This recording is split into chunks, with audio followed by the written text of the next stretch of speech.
Bonjour à tous. Le sujet d'aujourd'hui est l'esclavage. Rares sont ceux qui peuvent citer un homme ou une femme esclave. Encore plus rares sont ceux qui connaissent la vie particulière d'un esclave en particulier. C'est ce à quoi on va s'atteler aujourd'hui. L'esclave Frederick Douglass, son ouvrage La vie d'un esclave américain écrit par lui-même. Alors, dès les premières pages, on rentre dans le vif du sujet. En quelques chapitres, il nous décrit qui il est à travers son environnement direct et qui sont ses maîtres.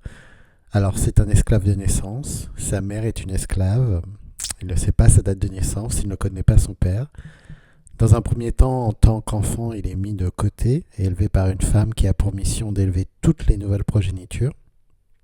Il est donc éloigné de sa mère, comme il l'est de coutume. Cela favorise la disparition des liens entre une mère et son enfant. Sa tenue est des plus rudimentaires. Le coût annuel des habits pour des esclaves qui travaillent était d'environ 7 $. Pour les enfants, il n'y avait aucun budget alloué à cette fonction. Frédéric est donc souvent nu ou à moitié nu, portant de vieux tissus. La propriété sur laquelle il vit appartient à un riche propriétaire d'esclaves. Pour évaluer sa richesse, il faut comprendre qu'il possède sa plantation principale et une vingtaine d'autres, soit environ 400 esclaves. Ces plantations étaient principalement du froment, des grains et du tabac. Frédéric n'était pas la propriété directe de ce riche maître, Frédéric appartenait à un de ses employés. Quelles étaient les conditions de vie des esclaves à l'époque de sa vie ? La vie était principalement tournée vers le travail forcé. Ils travaillaient du petit matin au coucher, du soleil et même au-delà parfois. Une fois leur tâche accomplie, ils devaient faire face au ménage, à la cuisine et à l'entretien de leurs habits, ce qui au final leur laissa que peu de temps pour dormir. Quelques heures de sommeil, à même le sol sans couverture. Ces journées se déroulaient au rythme de coups de bâton, de fouet et de déshumanisation constante. La déshumanisation, si elle doit être comprise, se traduit dans l'exemple qu'il donne des 2 esclaves en charge de l'écurie de leur maître qui se voient fouettés et martyrisés si les chevaux ne sont pas bien traités en manquant de nourriture par exemple. Il est permis de donner des coups de fouet à un esclave, mais pas à un cheval.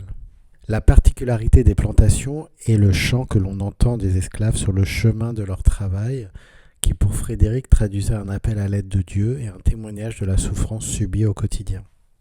Frédéric est confronté pour la première fois au jugement et à la punition du maître sur sa tante qui désobéit à un ordre. À l'âge de 8 ans, il est déplacé chez le frère du gendre de son maître. Ce déplacement va lui être bénéfique puisque c'est grâce à ses nouveaux maîtres qu'il va commencer à apprendre à lire. Frédéric nous dépeint différents types de propriétaires d'esclaves. Il nous montre surtout comme l'esclavage change les caractères et les volontés de chacun. Une personne, la meilleure qu'elle soit, se voit pris dans le piège de l'esclavage. Posséder une personne, c'est un pouvoir sans responsabilité. Il nous montre aussi le raisonnement plus modéré de certains maîtres, justifiant l'ignorance des esclaves par le fait qu'ils vivraient et accepteraient mieux leur situation. L'ignorance des esclaves permettait donc aux maîtres de les utiliser sans rébellion. Frédéric nous apprend aussi que les relations maître et esclave ne sont pas aussi simples que l'on croit de prime abord. À un temps donné, il sera placé chez un dompteur d'esclaves, reconnu dans la région. Frédéric y découvrit le travail dans les champs, rythmé par les coups de fouet. Ne supportant plus ces injustices, il agressa physiquement ce dompteur d'esclaves, au point où le blanc fut blessé au sang. La loi est très claire, se rebeller contre un blanc, c'est l'exécution assurée. Pourtant, il ne subit aucun coup de fouet, ni même de maltraitance de la part de ce blanc. La raison qui l'a sans doute sauvé, c'est la réputation de ce dompteur d'esclaves. Faire fusiller cet esclave pour rébellion, c'était assumer dans la région qu'il n'était pas venu à bout de celui-là. L'esclave n'avait plus que 6 mois à travailler de toute manière avant de retourner chez son maître. Le livre est une définition de la liberté aussi bien qu'une méthode pour y parvenir. La liberté, ce n'est pas faire ce qu'on veut, où on veut, avec qui on veut. La liberté, c'est avant tout des devoirs et des obligations. Frédéric ne le comprend que trop bien. Il sait que pour bien vivre, il doit travailler. Il doit donc se plier aux règles et trouver assez d'argent pour subvenir à ses besoins. La satisfaction de la liberté pour Frédéric naît dans la possibilité de jouir du fruit de son travail. Pour en arriver là, il a commencé par observer ceux qui possèdent et jouissent de leur fortune. Il comprend que si on veut leur interdire de lire, c'est qu'il doit y avoir une raison assez forte pour que cela le motive à transgresser cette règle. Il apprend donc à lire en utilisant l'échange, comme un vendeur d'esclaves pourrait le faire pour de l'argent. Frédéric profite de sa situation, vivant chez des maîtres fortunés, en échangeant donc du pain aux enfants blancs pauvres contre l'apprentissage de la lecture. De même pour l'écriture, lorsqu'il travaillait dans les chantiers, il reproduisait certaines lettres utilisées pour le travail. Il approfondit son travail grâce au cahier d'écriture d'amis blancs pauvres qui étaient en internat et qui, en revenant chez eux, lui donnèrent. La lecture et l'écriture en tant que telles n'apportent pas la liberté, elles ne font que paver le chemin.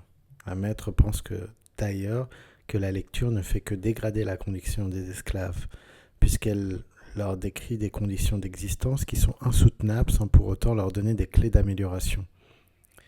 Pourtant, Frédéric, en pensant sa condition, ne put même tolérer un bon maître, car pour que le maître soit réellement bon, il eût fallu qu'il le rende libre. La liberté n'est pas qu'une question de manger à sa faim, de ne pas être battu. C'est essentiellement de pouvoir disposer de son être physique, de son libre arbitre et de lutter contre toute forme d'idée et de fait contraire à ce principe.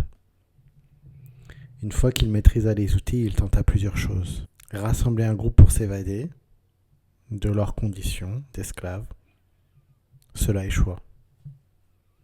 Lutter de manière légale contre le racisme, il échoua également. Diffuser son message pour que les esclaves sachent que s'échapper vers un monde libre était possible, il réussit. Maintenant, vous savez qu'un esclave, Frédéric Douglass, réussit à s'extirper de sa condition. Lisez ce livre, lisez ses œuvres, lisez sa vie et battez-vous contre l'ignorance.